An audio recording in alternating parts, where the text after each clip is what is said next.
नमस्कार साथियों, आप सभी का एक बार फिर से स्वागत है रुचि बिहार क्लासेस में। प्यारे साथियों, अगर आप सभी 3 फरवरी 2026 को एग्जाम दोगे, चलो मैं आप सभी को थोड़ा सा डिटेल में समझाता हूँ, ठीक है? प्यारे बच्चों, आप सभी मेरी बातों को ध्यान से सुनिएगा, उसके बाद आपको पूरा बात समझ में आ जाएगा। प्यारे साथियों, अगर आपका सब्जेक्ट है पॉलिटिकल साइंस, ठीक है? अगर आपका सब्जेक्ट है पॉलिटिकल साइंस, तो आप 3 फरवरी, ठीक है? 3 फरवरी 2026 को एग्जाम दोगे।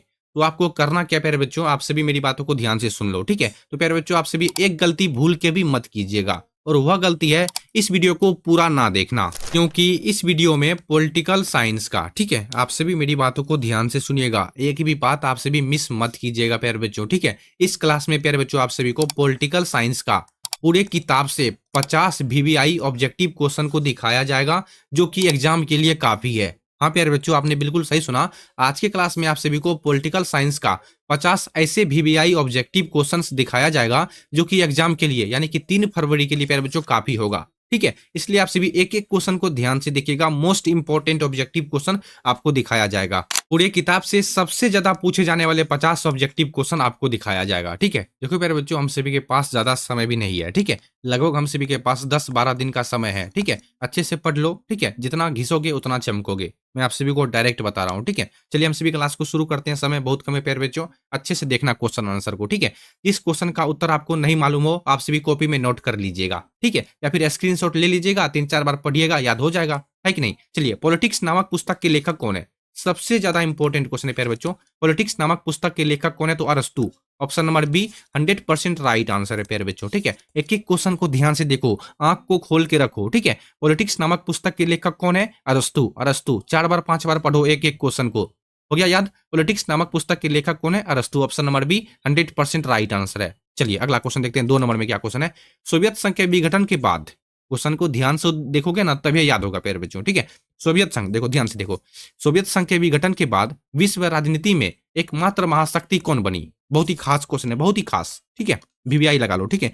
50 क्वेश्चन आप सभी को आज की क्लास में 50 क्वेश्चन दिखाया जाएगा, और पूरे किताब से मोस्ट इंपॉर्टेंट क्वेश्चन दिखाया जाएगा प्यारे बच्चों, ठीक है? याद रखिएगा, जो कि 3 फरवरी के लिए हम सभी के लिए बहुत ही ज्यादा इंपॉर्टेंट है। सोवियत संघ के विघटन के बाद विश्व राजनीति में एकमात्र महाशक्ति कौन बनी? तो America. Option number B right answer है, ठीक है? नहीं मालूम होगा आप सभी को, स्क्रीनशॉट ले लो, ठीक है? या फिर कॉपी में नोट कर लो आप सभी, ठीक है? 15 दिन समय है प्यारे बच्चों, अच्छे से पढ़ लो, अच्छे से मतलब है अच्छे से रिवीजन कर लो, ठीक है? America option number B right answer है। देखो 1991 में सोवियत संघ के टूटने के साथ ही, 1991 में प्यारे बच्चों सोवियत संघ के टूटने के साथ ही, ठीक है? 1991 में सोवियत संघ के टूटने के साथ ही शीत युद्ध समाप्त हो चुका था, ठीक है? और अमेरिका दुनिया की सबसे बड़ी सैन्य और आर्थिक शक्ति के रूप में उभरा। इसे ही अमेरिकी वर्चस्व का दौर भी कहा जाता है। याद रखेगा आप सभी, ठीक है? सोवियत संघ के विघटन के बाद विश्व राजनीति में एकमात्र शक्तिशाली कौन बनी? तो ऑप्शन नंबर बी अमेरिका हो जाएगा, ठीक है? अच्छे से देख लेना आप सभी। यही सब क्वेश्चन आपको देखने के लिए भी मिलेगा 3 फरवरी को, ठीक है? एक एक क्वेश्चन को ध्यान से देख लो। इस वीडियो को ना देखना आपके लिए सबसे बड़ी गलती हो सकती है, ठीक है? आपका सबसे बड़ा गलती हो सकता है इस वीडियो को ना देखना, इसलिए वीडियो को पूरा देखिएगा, एक एक क्वेश्चन को ध्यान से देख लीजिएगा, ठीक है? चलिए 3 नंबर में, दक्षिण एशियाई क्षेत्रीय सहयोग संगठन, जिसे हम सभी शॉर्ट में सार्स बोलते हैं, ठीक है? ये स्थापना कब हुई थी? बहुत ही इंपॉर्टेंट क्वेश्चन प्यारे बच्चों। दक्षिण एशियाई क्षेत्रीय सहयोग संगठन की स्थापना कब हुई थी? तो इस क्वेश्चन का राइट आंसर है प्यारे बच्चों, बताइए। 3 का राइट आंसर। अगर आपको जिस भी क्वेश्चन का उत्तर, जैसे मान लो आपको 3 नंबर का प्रश्न का उत्तर मालूम है, तो आप सभी क्या करोगे? कमेंट करना प्यारे बच्चों आप सभी, ठीक है? इनसे आप सभी को ये पता चलेगा कि हम कितने पानी में है। मेरा मतलब है आपकी पढ़ाई कैसी चल रही है, आप कितने पानी में हो और कितने दूध में हो, ठीक है? आपकी मतलब आप कितने तेज हो पढ़ने में। दक्षिण एशियाई क्षेत्रीय, ठीक है? दक्षिण एशियाई क्षेत्रीय सहयोग सहयोग संगठन की स्थापना कब हुई थी? तो 3 का right answer option number B 1985 में, ठीक है? 1985 में। देखो सार्क का पहला सम्मेलन ढाका बांग्लादेश में हुआ था प्यारे बच्चों, ठीक है? ढाका जो कि बांग्लादेश में है, याद रखिएगा, ठीक है? दक्षिण एशियाई क्षेत्रीय सहयोग संगठन, जिसको शॉर्ट में SAARC, ठीक है? शॉर्ट में जानते हैं, आप सभी को एग्जाम में पूछेगा SAARC, सार्स की स्थापना कब हुई थी? तो आप सभी याद रखिएगा 1985, ठीक है? याद रखिएगा, ठीक है? ये तो उनका पूरा नाम है, दक्षिण एशियाई क्षेत्रीय सहयोग संगठन, ठीक है? इनका पूरा नाम है सार्स का, ठीक है? Option number B right answer है, ठीक है? Option number B. अच्छे से देखिएगा। नेक्स्ट क्वेश्चन, संयुक्त राष्ट्र संघ यूएन, इसको हम सभी शॉर्ट में क्या बोलते हैं? यूएन, ठीक है? संयुक्त राष्ट्र संघ यूएन का मुख्यालय कहां पर स्थित है? जिनेवा, लंदन, न्यूयॉर्क या फिर पेरिस? बहुत बच्चे यहाँ पर गलती करते हैं प्यारे बच्चों, लेकिन मैं आप सभी को 100% राइट आंसर बताऊंगा, ठीक है? अच्छे से देख लेना आप सभी। संयुक्त राष्ट्र संघ यूएन का मुख्यालय कहां पर स्थित है मालूम है आप सभी को? 4 का right answer option number C होगा, न्यूयॉर्क में स्थित है, ठीक है? चलिए याद करते जाइए आप सभी। भारतीय संविधान के किस अनुच्छेद के तहत राष्ट्रीय आपातकाल लगाया जाता है? तो आप सभी याद रखिएगा अनुच्छेद 352, ठीक है? 352 प्यारे बच्चों, ऑप्शन नंबर ए। भारतीय संविधान के किस अनुच्छेद के तहत राष्ट्रीय आपातकाल लगाया जाता है? अनुच्छेद 352। ऑप्शन नंबर ए 100% राइट आंसर है, ठीक है। अच्छे से देखते जाओ बस। नेक्स्ट क्वेश्चन, भारत में प्रथम पंचवर्षीय योजना की शुरुआत कब हुई थी? मोस्ट इंपोर्टेंट क्वेश्चन प्यारे बच्चों, भारत में प्रथम पंचवर्षीय योजना की शुरुआत कब हुई थी? 1950 में, 1951, 1952 या फिर 1955? बताइए, अगर आप सभी को मालूम है तो कमेंट कीजिए, ठीक है। भारत में प्रथम पंचवर्षीय योजना की शुरुआत कब हुई थी? ठीक है, तो 6 का right answer option number B 1951 में हो जाएगा प्यारे बच्चों, ठीक है। 1951 को भारत में प्रथम पंचवर्षीय योजना की शुरुआत 1951। 15 दिन का समय है, 15 दिन में अच्छे से क्वेश्चन आंसर को पढ़ लो, ठीक है। चलिए 7 नंबर में देखते हैं, योजना आयोग को भंग कर कौन सा नया आयोग बनाया गया था? तो नीति आयोग प्यारे बच्चों, बहुत बार ये क्वेश्चन पूछता है और बहुत जगह मैंने ये क्वेश्चन देखा है कि 2026 में चांस है ये क्वेश्चन पूछ सकता है, ठीक है। योजना आयोग को भंग करके कौन सा आयोग बनाया गया था? तो नीति आयोग, ठीक है, याद रखिएगा। 7 का right answer option number B हो जाएगा। अगला, इस वर्ष भारत ने अपना पहला परमाणु परीक्षण पोखरण में किया था, ठीक है। यहाँ पे देखो एक क्वेश्चन और है, क्वेश्चन में ही एक क्वेश्चन और है, किस वर्ष, ठीक है। देखो आप सभी को क्वेश्चन में क्या पूछेगा, भारत ने अपना पहला परमाणु परीक्षण कहाँ किया था? तो पोखरण में किया था, ठीक है। अब देखो पोखरण में कब किया था, आप सभी को ये कमेंट करना है, ठीक है। इस वर्ष भारत ने अपना पहला परमाणु परीक्षण पोखरण में किया था? 1971 में, 1974 में, 1998 में, 98 में या फिर 1999 में? बताइए इस क्वेश्चन का सही आंसर क्या होगा, ठीक है। सही आंसर क्या होगा? 8 का राइट आंसर होगा ऑप्शन नंबर बी 1974 को, ठीक है। याद रखिएगा ऑप्शन नंबर बी प्यारे बच्चों 100% राइट आंसर है। किस वर्ष भारत ने अपना पहला परमाणु परीक्षण पोखरण में किया था? 1974 में, ठीक है। याद रखिएगा option number B right answer है, ठीक है। चलिए 9 नंबर, गरीबी हटाओ का नारा किस प्रधानमंत्री ने दिया था? गरीबी हटाओ का नारा किस प्रधानमंत्री ने दिया था? मोस्ट एक्सपेंसिव क्वेश्चन प्यारे बच्चों, बहुत बार पूछा जा चुका है, ठीक है। गरीबी हटाओ का नारा किस प्रधानमंत्री ने दिया था, ठीक है। पूरे किताब से प्यारे बच्चों, जितना पूरे किताब से 50 ऑब्जेक्टिव क्वेश्चन मैं आप सभी को दिखा रहा हूं, जो कि 3 फरवरी के लिए बहुत ही ज्यादा इंपॉर्टेंट है, ठीक है। अगर आप सभी और कमेंट करोगे सर सब्जेक्टिव क्वेश्चन भी बता दीजिए, तो आप सभी बस कमेंट कर देना आप सभी, ठीक है। आप सभी का कमेंट का ही मेरे को इंतजार रहता है। गरीबी हटाओ का नारा किसने दिया था, यानी किस प्रधानमंत्री ने दिया था? देखो इनमें से कोई एक प्रधानमंत्री था जिन्होंने गरीबी हटाओ का नारा दिया था, मालूम है? तो इंदिरा गांधी प्यारे बच्चों, महात्मा गांधी में टिक मत मारिएगा, ठीक है। Indira Gandhi option number C right answer है, ठीक है।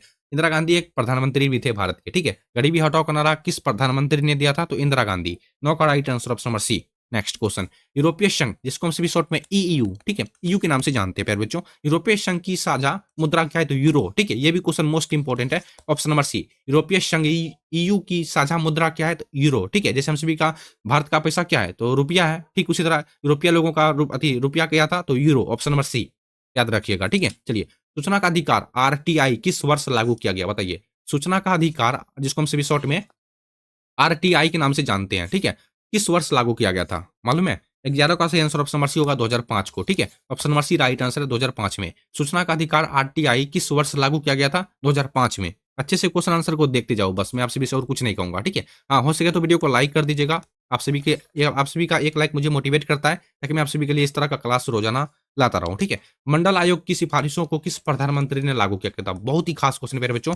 मंडल आयोग की सिफारिशों को किस प्रधानमंत्री ने लागू किया था? बताइए, राजीव गांधी, वीपी सिंह, अटल बिहारी वाजपेयी या फिर चंद्रशेखर आजाद, ठीक है। मंडल आयोग की सिफारिशों को किस प्रधानमंत्री ने लागू किया था? तो 12 का सही आंसर ऑप्शन नंबर बी, ठीक है, वीपी सिंह हो जाएंगे प्यारे बच्चों, ठीक है। और आप सभी को ये कमेंट करना है कि वीपी सिंह का पूरा नाम क्या है? बताइए, वीपी सिंह का पूरा नाम क्या है? मैं तब तक पानी पीता हूँ, आप सभी बताइएगा वीपी सिंह का पूरा नाम क्या है, ठीक है। ये भी क्वेश्चन में पूछता है। चलिए, नहीं मालूम है तो मैं बता देता हूँ, ठीक है। Veer Pratap Singh, option number B right answer प्यारे बच्चों इस क्वेश्चन का। वीर प्रताप सिंह। मंडल आयोग की सिफारिशों को किस प्रधानमंत्री ने लागू किया गया था? तो वीपी सिंह, ठीक है। 12 का सही आंसर ऑप्शन नंबर बी होगा। ताशकंद समझौता किन दो देशों के बीच हुआ था? ताशकंद समझौता बहुत ही खास क्वेश्चन प्यारे बच्चों है, बहुत ही खास क्वेश्चन, ठीक है। आप सभी अपने दोस्तों के पास शेयर जरूर कीजिएगा, जितने बच्चे 3 फरवरी को एग्जाम देंगे, जिनका सब्जेक्ट है पॉलिटिकल साइंस, ठीक है। अच्छे से देखो, ताशकंद समझौता किन दो देशों के बीच हुआ था प्यारे बच्चों? बताइए, 13 का सही आंसर क्या होगा? 13 का सही answer option number B Bharat और पाकिस्तान के बीच हुआ था, ठीक है। ताशकंद समझौता किन दो देशों के बीच हुआ था? भारत और पाकिस्तान के बीच हुआ था, ठीक है। चलिए अगला क्वेश्चन देखते हैं 14 नंबर में, वर्षा संधि, ठीक है। वर्षा संधि किस देश के नेतृत्व में बनाया गया था? वर्षा संधि किस देश के नेतृत्व में बनाया गया था? तो आप सभी क्या याद रखोगे? ऑप्शन नंबर बी सोवियत संघ, ठीक है। ऑप्शन नंबर बी 14 का राइट आंसर है, ठीक है, सोवियत संघ। नेक्स्ट क्वेश्चन, भारत में नई आर्थिक सुधारों की शुरुआत कब हुई थी? 15 नंबर में क्वेश्चन है, भारत में नए आर्थिक सुधारों की शुरुआत कब हुई थी? 1985 में, 1991 में, 1995, 2000? आखिर क्या होगा इस क्वेश्चन का सही आंसर? फिर बच्चों, भारत में नए आर्थिक सुधारों की शुरुआत कब हुई?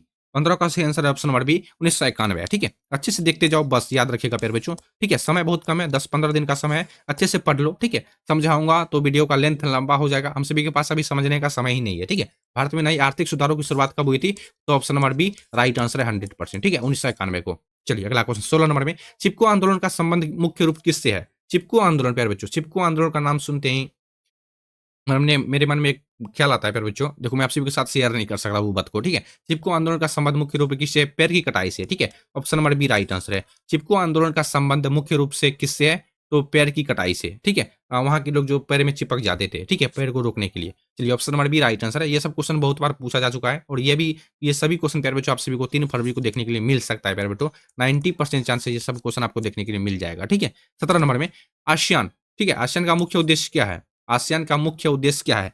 17 का सही आंसर ऑप्शन नंबर बी आर्थिक विकास को तेज करना। ठीक है, आर्थिक विकास को तेज करना, यानी कि हमारे भारत देश में स्वतंत्रता को एकता के सूत्र में आबद्ध करना। ठीक है, भारतीय स्वतंत्रता को एकता के सूत्र में आबद्ध करना। Option number B right answer है, याद रखिएगा।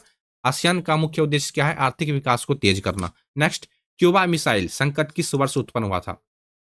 18 नंबर में क्वेश्चन है, क्यूबा मिसाइल संकट किस वर्ष उत्पन्न हुआ था?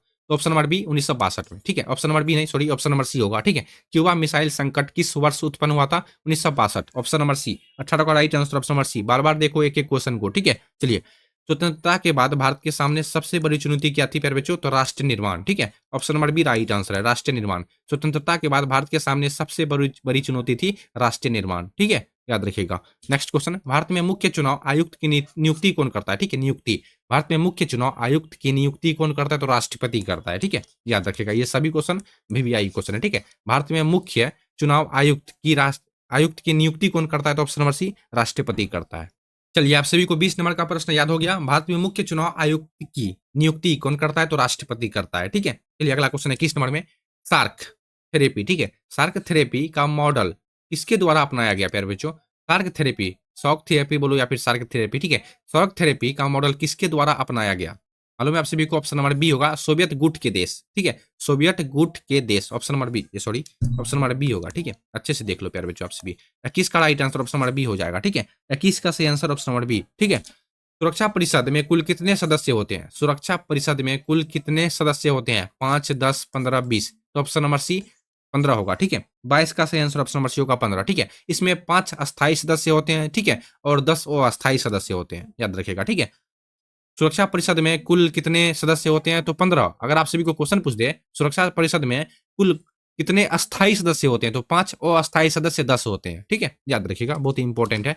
किस प्रधानमंत्री ने भारत की लुक ईस्ट, ठीक है, लुक ईस्ट नीति की शुरुआत की थी? किस प्रधानमंत्री ने भारत की लुक ईस्ट नीति की शुरुआत की थी? तो 23 का सही आंसर ऑप्शन नंबर बी होगा, वीपी नरसिम्हा राव। ठीक है, option number B right answer है। किस प्रधानमंत्री ने भारत की लुक ईस्ट नीति की शुरुआत की थी? तो VP Narasimha Rao, option number B. Operation flood का संबंध किससे है? मोस्ट इंपॉर्टेंट क्वेश्चन प्यारे बच्चों, ऑपरेशन फ्लड का संबंध किससे है? बताइए। दूध उत्पादन। ठीक है, दूध उत्पादन का मतलब क्या होता है? सिंपल सा बात है। ठीक है, दूध में बढ़ोतरी करना। ठीक है, आजकल आप सभी देखे होंगे बहुत सारे खल्ली वल्ली क्या क्या खिलाए जाते हैं पशु को। ठीक है, ऑपरेशन फ्लड का संबंध किससे था, किससे है? तो दूध उत्पादन, option number C right answer है। ठीक है, 1962 में भारत का किस देश के साथ युद्ध हुआ था? 1962 में जो युद्ध हुआ था भारत में, भारत किसके साथ हुआ था मालूम है आप सभी को? तो 25 का सही आंसर ऑप्शन नंबर बी चीन के साथ हुआ था। ठीक है, 1962 में चीन के साथ हमारे भारत देश से युद्ध हुआ था, याद रखिएगा। ठीक है, 1962 में भारत का किस देश के साथ युद्ध हुआ था? चीन के साथ युद्ध हुआ था। ठीक है, बॉम्बे प्लान का मुख्य उद्देश्य क्या है? बॉम्बे प्लान भारत का औद्योगिक विकास प्यारे बच्चों। ठीक है, option number B right answer है। बॉम्बे प्लान का मुख्य उद्देश्य क्या है? भारत का औद्योगिक विकास। गुटनिरपेक्ष आंदोलन का पहला शिखर सम्मेलन कहाँ हुआ था? गुटनिरपेक्ष आंदोलन का पहला शिखर सम्मेलन कहाँ पर हुआ था? तो बेलग्रेड, ऑप्शन नंबर सी। ठीक है, 27 का सही आंसर ऑप्शन नंबर सी। अच्छे से क्वेश्चन आंसर को देखते जाओ। ठीक है, गुटनिरपेक्ष आंदोलन का पहला शिखर सम्मेलन कहाँ पर हुआ था? तो बेलग्रेड में प्यारे बच्चों। ठीक है, पूरे किताब से 50 ऑब्जेक्टिव क्वेश्चन दिखाया जाएगा जो कि इंपॉर्टेंट है। ठीक है, आप सभी बस देखते जाओ क्वेश्चन आंसर को, और मेरे को कुछ नहीं चाहिए आप सभी से। भारतीय जनता पार्टी, जिसे हम सभी शॉर्ट में बीजेपी बोलते हैं, ठीक है, बीजेपी, भारतीय जनता पार्टी प्यारे बच्चों की स्थापना किस वर्ष हुई थी? बताइए, भारतीय जनता पार्टी बीजेपी की स्थापना किस वर्ष हुई थी? जी, ऑप्शन नंबर बी 1980 में। ठीक है, 1980 में प्यारे बच्चों भारतीय जनता पार्टी की स्थापना किस वर्ष हुई थी? Option number B right answer है, 1980 में हुई थी। चलिए, किस संविधान संशोधन को लघु संविधान कहा जाता है? तो ऑप्शन नंबर ए 42वां संविधान संशोधन को प्यारे बच्चों, ठीक है। किस संविधान संशोधन को लघु संविधान संशोधन कहा जाता है? तो option number B, sorry option number A right answer है, 42वां संविधान संशोधन, ठीक है। अच्छे से देख लो, 29 का सही आंसर क्या होगा? ऑप्शन नंबर ए हो जाएगा, ठीक है। शिमला समझौता 1972 किन के बीच हुआ था? शिमला समझौता जो हुआ था 1972 में, आखिर किन के बीच हुआ था? तो इंदिरा गांधी और जुल्फिकार अली भुट्टो के बीच हुआ था। अब देखो मैं आप सभी को थोड़ा सा डिटेल में समझाता हूँ। शिमला समझौता 1972 में हुआ था, आपको पता चल गया। और किन के बीच हुआ था? इंदिरा गांधी और जुल्फिकार अली भुट्टो के बीच हुआ था, ठीक है। अब देखो प्यारे बच्चों, इंदिरा गांधी जो थे ये भारत के उस समय प्रधानमंत्री थे, और जुल्फिकार अली भुट्टो जो थे ये पाकिस्तान की कौन थे मालूम है? एक राष्ट्रपति थे, ठीक है। आप सभी को यह क्वेश्चन भी पूछ सकता है, शिमला समझौता किन दो देशों के बीच हुआ था? तो भारत और पाकिस्तान के बीच हुआ था। किनके बीच हुआ था? इंदिरा गांधी और जुल्फिकार अली भुट्टो के बीच हुआ था, ठीक है। इंदिरा गांधी उस समय के भारत के राष्ट्रपति, सॉरी भारत के प्रधानमंत्री थे, और जुल्फिकार अली भुट्टो उस समय पाकिस्तान के राष्ट्रपति थे। कितना सिंपल है, ठीक है। चलिए देखो, जो क्वेश्चन समझाने का लायक है मैं उनको समझा दूंगा, ठीक है। लेकिन ये सभी क्वेश्चन इंपॉर्टेंट क्वेश्चन है, ध्यान से देखते जाओ। बस आप सभी से एक रिक्वेस्ट है, वीडियो को लाइक तो 100% कर दीजिएगा, ठीक है। विश्व व्यापार संगठन, जिसको हम सभी शॉर्ट में WTO के नाम से जानते हैं, किसका उत्तराधिकारी है? तो GATT, option number B right answer प्यारे बच्चों, ठीक है। आप देखो यहाँ पर कुछ हिंट लिखा हुआ है। 1 जनवरी 1995 को गेट को समाप्त कर उसके स्थान पर विश्व व्यापार संगठन की स्थापना की गई थी, ठीक है। WTO से पहले क्या था? तो गेट था, ठीक है। विश्व व्यापार संगठन किसका उत्तराधिकारी है? तो ऑप्शन याद रखिएगा गेट का, ऑप्शन नंबर बी सही आंसर है। याद हो गया कि नहीं? चलिए अगला क्वेश्चन, पर्यावरण के लिए प्रसिद्ध पृथ्वी सम्मेलन कहां पर हुआ था? मोस्ट इंपॉर्टेंट क्वेश्चन है प्यारे बच्चों। पर्यावरण के लिए प्रसिद्ध पृथ्वी सम्मेलन कहां पर हुआ था? तो क्या लिखा हुआ है? रियो डी जेनेरियो, ठीक है। Rio de Janeiro, option number B right answer है, ठीक है। अब देखो ये कहां पर है? 1992 में ब्राजील के रियो डी शहर में, ठीक है, रियो डी जेनेरियो शहर में जैव विविधता और जलवायु परिवर्तन पर यह एक बड़ी सभा हुई थी प्यारे बच्चों, ठीक है। यह एक बड़ी सभा हुई थी। पर्यावरण के लिए प्रसिद्ध पृथ्वी सम्मेलन कहां पर हुई थी? एक सभा था प्यारे बच्चों, ठीक है। पृथ्वी सम्मेलन एक सभा हुआ था जो कि रियो डी जेनेरियो में हुआ था, जो कि 1992 में हुआ था, जो कि ब्राजील में पड़ता है, ठीक है। 32 का सही answer option number B, Rio de Janeiro एक शहर था, ठीक है, वहीं पर हुआ था पृथ्वी सम्मेलन 1992 में, ठीक है। भारत के लौह पुरुष के रूप में किसे जाने जाते हैं? भारत के लौह पुरुष तो सरदार वल्लभ भाई पटेल। लौह पुरुष का नाम जैसे आएगा तो सरदार वल्लभ भाई पटेल में टिक मार दीजिएगा, ठीक है। 33 का सही आंसर ऑप्शन नंबर सी। चलिए याद हो गया। नेक्स्ट क्वेश्चन देखते हैं। सीटो और सेंटो जैसे सैन्य संगठनों का नेतृत्व कौन कर रहा था? सीटो और सेंटो जैसे सैन्य संगठनों का नेतृत्व कौन कर रहा था? बताइए। 34 का सही answer option number C, America कर रहा था, ठीक है, अमेरिका। 34 का perfect answer option number C हो जाएगा। भारत में संपूर्ण क्रांति तो जयप्रकाश नारायण, ठीक है, हिंदी में भी हमसे भी कहा है कि नहीं? Option number B right answer है, ठीक है। संपूर्ण क्रांति का आह्वान, आह्वान मतलब क्या हुआ? नारा पेरा बच्चों, ठीक है। संपूर्ण क्रांति का नारा किसने दिया था? तो जयप्रकाश नारायण ने दिया था, ठीक है। भाषण भी बोलो, संपूर्ण क्रांति, ठीक है, भाषण, option number B right answer है, जयप्रकाश नारायण, ठीक है। चलिए 36 नो, दक्षिण एशियाई में, ठीक है, दक्षिण एशिया बोलो, एशियाई बोलो, दक्षिण एशिया में स्वतंत्र व्यापार क्षेत्र, ठीक है, साफ्टा पर समझौता कब हुआ था? दक्षिण एशिया में स्वतंत्र व्यापार क्षेत्र साफ्टा पर समझौता कब हुआ था? 2000 में, 2004 में, 2006 में, या फिर 2010 में? 36 का सही आंसर ऑप्शन नंबर बी होगा, 2004 में प्यारे बच्चों, ठीक है। Option number B right answer है। दक्षिण एशिया में स्वतंत्र व्यापार क्षेत्र साफ्टा पर समझौता कब हुआ था? 2004 में हुआ था। भारत का मिल्क मैन किसे कहा जाता है? तो डॉक्टर वर्गीज कुरियन को, ठीक है। Option number B right answer है। भारत का मिल्क मैन किसे कहा जाता है? Doctor Varghese Kurien, option number B 100% right answer है, ठीक है। चलिए बढ़ा जाए अगला क्वेश्चन की ओर। चैनल को सब्सक्राइब भी कर लीजिएगा आप सभी, ठीक है। इस तरह का प्रश्न आपको जब तक आप सभी का एग्जाम खत्म नहीं होगा डेली आप सभी को देखने के लिए मिलेगा हर एक सब्जेक्ट पे, ठीक है। वैश्वीकरण के कारण, ठीक है, वैश्वीकरण के कारण कल्याणकारी राज्य की धारणा पर क्या प्रभाव पड़ा? तो राज्यों के कार्य में कमी आई थी प्यारे बच्चों, ठीक है। अच्छे से देख लो, ये सब क्वेश्चन पूछा जाएगा, ठीक है। 3 फरवरी को वैश्वीकरण के कारण कल्याणकारी राज्य की धारणा पर क्या प्रभाव पड़ा था? राज्यों के कार्य में कमी आई थी। 39 लीटो, ठीक है, लीटे बोलो या फिर लीटो, लीटे है, ठीक है। लीटे किस देश का एक आतंकवादी संगठन था? तो श्रीलंका, ऑप्शन नंबर सी।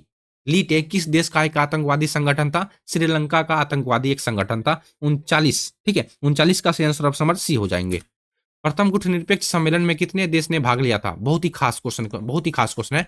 प्रथम गुटनिरपेक्ष सम्मेलन में कितने देश ने भाग लिया था? तो आपसे भी याद रखिएगा, ऑप्शन नंबर सी 25 देश ने भाग लिया था, ठीक है। देखो 1961 के बेलग्रेड सम्मेलन में कुल 25 सदस्य देशों ने हिस्सा लिया था, याद रखिएगा, ठीक है। प्रथम गुटनिरपेक्ष सम्मेलन में कितने देश ने भाग लिया था? तो 25 40 का सही answer option number C. Bharat में हरित क्रांति के जनक कौन माने जाते हैं? भारत में हरित क्रांति पर बच्चों याद करो, MS स्वामीनाथन, ठीक है। Option number B right answer है। भारत में हरित क्रांति के जनक किसे माने जाते हैं? तो MS स्वामीनाथन को जाना जाता है, ठीक है। 42 नंबर में सोवियत संघ के विघटन के बाद रूस और किस देश के बीच संबंध मजबूत हुए? तो भारत, ठीक है, Bharat option number B right answer है। चलिए 43 नंबर में, भारत और चीन के बीच युद्ध किस वर्ष हुआ था? बहुत ही खास क्वेश्चन प्यारे बच्चों। भारत और चीन के बीच युद्ध किस वर्ष हुआ था? मैंने आप सभी को बताया भी था जी। 43 का सही आंसर क्या हुआ? ऑप्शन नंबर डी 1962 में, ठीक है। ऑप्शन नंबर डी सही आंसर है। भारत और चीन के बीच युद्ध किस वर्ष हुआ था? 1962 में हुआ था, ठीक है। 43 का सही आंसर आप सभी को याद हो गया, 1962 में। चलिए 1965 के भारत और पाकिस्तान युद्ध के समय भारत के प्रधानमंत्री कौन थे? अब देखो प्यारे बच्चों, मैं आप सभी को थोड़ा सा यहाँ पर समझा देता हूँ, ठीक है। जब हमारे भारत देश पाकिस्तान से युद्ध कर रहे थे 1965 में, ठीक है, 1965 में, तो उस समय भारत के प्रधानमंत्री कौन थे? यही क्वेश्चन पूछ रहा है, ठीक है। क्वेश्चन का कहने का मतलब यही है। तो 44 का सही आंसर है ऑप्शन नंबर सी, लाल बहादुर शास्त्री, ठीक है, ऑप्शन नंबर सी। 1965 में जब भारत और पाकिस्तान के बीच युद्ध हो रहा था, तो उस समय भारत के प्रधानमंत्री थे लाल बहादुर शास्त्री, ठीक है, ना कि इंदिरा गांधी। नेक्स्ट क्वेश्चन, भारत के किस पड़ोसी देश में, ठीक है, भारत के किस पड़ोसी देश में लोकतंत्र बहाली के लिए सेना और राजा के बीच संघर्ष हुआ? तो Nepal, option number C. Bharat के किस पड़ोसी देश में लोकतंत्र बहाली के लिए सेना और राजा के बीच संघर्ष हुआ? तो नेपाल, ऑप्शन नंबर सी हो जाएंगे, ठीक है। 1977 की जनता पार्टी सरकार के प्रधानमंत्री कौन थे? 1977 में जनता जो पार्टी हुआ था, ठीक है, उस समय प्रधानमंत्री कौन थे? यही क्वेश्चन पूछ रहा है। 1977 की जनता पार्टी सरकार के प्रधानमंत्री कौन थे? चौधरी चरण सिंह, जगजीवन राम, या फिर मोरारजी देसाई, या फिर अटल बिहारी वाजपेयी। 46 का परफेक्ट आंसर है प्यारे बच्चों, option number C, Morarji Desai, ठीक है। Morarji Desai, option number C 100% right answer है। 1977 की जनता पार्टी सरकार के प्रधानमंत्री कौन थे? मोरारजी देसाई। नेक्स्ट क्वेश्चन, वैश्वीकरण के कारण विश्व स्तर पर कौन सी भाषा प्रमुख हो गई? तो अंग्रेजी, option number C right answer है, ठीक है। वैश्वीकरण के कारण विश्व स्तर पर कौन सी भाषा प्रमुख हो गई थी? तो अंग्रेजी, ऑप्शन नंबर सी, अंग्रेजी, इंग्लिश, ठीक है। चलिए याद हो गया आप सभी को। अगला क्वेश्चन, पर्यावरण सुरक्षा से संबंधित क्योटो प्रोटोकॉल मुख्य रूप से किससे जुड़ा है? पर्यावरण सुरक्षा से संबंधित क्योटो, ठीक है, क्योटो प्रोटोकॉल का मुख्य रूप से किससे जुड़ा है? बताइए। तो आपसे भी याद रखिएगा, option number C, green house गैसों का उत्सर्जन कम करना, ठीक है, ऑप्शन नंबर सी हो जाएगा 48 का, ठीक है। चलिए याद रखिएगा प्यारे बच्चों, आप सभी क्वेश्चन को ध्यान से देख लो, ठीक है। ये सब क्वेश्चन आप सभी नहीं देखे होंगे। बहुत बच्चे यहाँ पर जितने भी क्वेश्चन दिखाए गए हैं, भले ही 5-10 क्वेश्चन बहुत सारे बच्चे देखे होंगे, लेकिन और जितना भी क्वेश्चन है ना, ये सभी क्वेश्चन बहुत सारे बच्चे नहीं देखे होंगे, ठीक है। आपको करना क्या है, एक एक क्वेश्चन को ध्यान से देख लेना है, वीडियो को सेव कर लीजिएगा आप सभी, ठीक है, वीडियो को सेव कर लीजिएगा। एग्जाम आते आते आप सभी पर डे एक एक बार वीडियो को जरूर देखिएगा, ठीक है। चलिए 49 नंबर में देखते हैं, सोवियत संघ के विघटन का तत्कालीन कारण क्या था? सोवियत संघ के विघटन का तत्कालीन कारण क्या था प्यारे बच्चों? तो आप सभी याद रखिएगा, ऑप्शन नंबर बी, आंतरिक राजनीति और आर्थिक कमजोरी था, ठीक है। ऑप्शन नंबर बी सही आंसर हो जाएगा 100%। सोवियत संघ के विघटन का तत्कालीन कारण था आंतरिक राजनीतिक और आर्थिक कमजोरी, ठीक है। तो प्यारे बच्चों अगला क्वेश्चन हम सभी देख लेते हैं 50 नंबर में। शायद 49 नंबर तक का ही क्वेश्चन है प्यारे बच्चों। खैर कोई बात नहीं, 1 नंबर का क्वेश्चन यानी 50 नंबर का क्वेश्चन हमारे जो टाइपिंग मास्टर है उन्होंने टाइप नहीं किया होगा, ठीक है। तो प्यारे बच्चों इस क्लास में आप सभी को पॉलिटिकल साइंस का, ठीक है, इस क्लास में आप सभी को पॉलिटिकल साइंस का प्यारे बच्चों कुल मिलाकर के 50 ऐसे ऑब्जेक्टिव क्वेश्चन को दिखाया गया है जो कि 3 फरवरी के लिए आपको बहुत ही ज्यादा मदद करेगा, ठीक है। यानी कि 3 फरवरी को आपको बहुत ही ज्यादा मदद करेगा। ये सभी क्वेश्चन नया क्वेश्चन है, ठीक है, जो कि 3 फरवरी के लिए बहुत ही ज्यादा इंपॉर्टेंट है। फिलहाल के लिए आपको ये वीडियो कैसी लगी कमेंट में जरूर बताइएगा। अगला वीडियो आप सभी को किस टॉपिक पे चाहिए ये भी कमेंट कर दीजिएगा। अपने दोस्तों के साथ शेयर करना मत भूलिएगा। वीडियो को लाइक कर दीजिएगा, चैनल को सब्सक्राइब कर लीजिएगा और इस तरह का प्रश्न अगर आपको रोजाना देखना है तो, ठीक है। चलिए तब तक आप सभी पढ़ते रहिए, मिलते हैं हम सभी अगले वाले वीडियो में, तब तक के लिए बाय बाय।